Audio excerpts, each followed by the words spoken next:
அத்தனை செல்வமும் உன்னிடத்தில் நான் பிச்சைக்கு செல்வது எவ்விடத்தில் வெறும் பாத்திரம் உள்ளது என்னிடத்தில் அதன் சூத்திரமோ அது உன்னிடத்தில் ஒரு முறையா இருமுறையா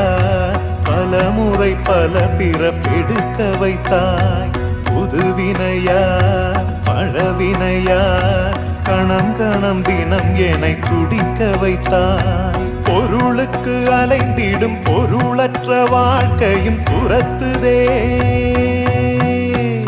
உன் அருள் அருள் அருள் என்று அலைகின்ற மனம் இன்று பிதற்றுதே அருள் விழியால் நோக்குவாய் மலர்பதத்தால் தாங்குவாய் உன் திருக்கரம் என்னை அரவணைத்துனதருள் பேர்